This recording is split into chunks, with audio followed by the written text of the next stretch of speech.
बाहर बहुत तेज बारिश हो रही है और बारिश में सपना की नौकरानी जैसे ही घर आती है तो हॉल अपनी सास और पति के साथ बैठी सपना उस पर भड़कने लगती है। आ गई आज भी लेट। टाइम देखा है, 11 बज चुके हैं। अब हम सुबह का नाश्ता करेंगे या दोपहर का लंच। मालकिन बाहर बहुत तेज बारिश हो रही, इतनी मुश्किल से बारिश से बचते मैं यहाँ आई हूँ और आप मुझ पर ही चिल्ला रही हो।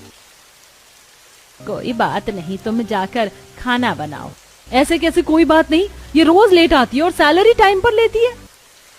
मालकिन अब आपका बहुत हो रहा है। मैं यहाँ आपके घर का काम करती हूँ, इसका मतलब ये नहीं कि आप मुझे अपना गुलाम बना ले। मुझे नहीं करना आपके यहाँ काम, मैं जा रही हूँ।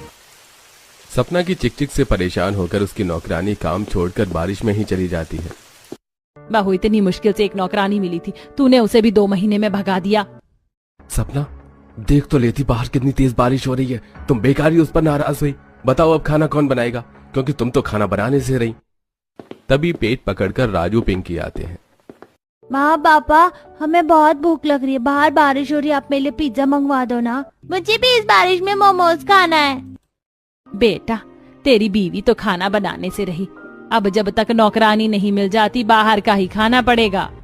आशा के कहने पर विकास अपने परिवार के लिए इस बारिश में बाहर से ही खाना मंगवाता है। तो वहीं बारिश कम होते ही सपना की पड़ोसन आरती घर से कुछ बर्तन और खाना बनाने का सामान लेकर बाहर रखती है और चूल्हा जलाकर खाना बनाने लगती है।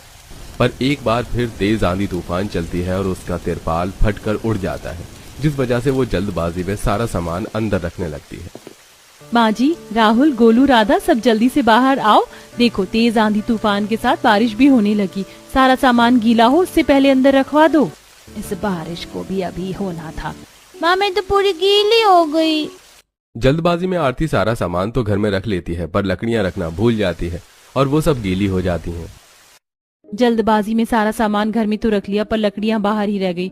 दाल तो बन गई, अब रोटी कैसे बनाऊं? हर साल इसी तरह बारिश आकर हमें परेशान करके जाती है। माँ, भूख लग रही है, कुछ दो ना खाने को। बहू, बाहर बहुत बारिश हो रही है, लकड़ी भी गीली हो गई है।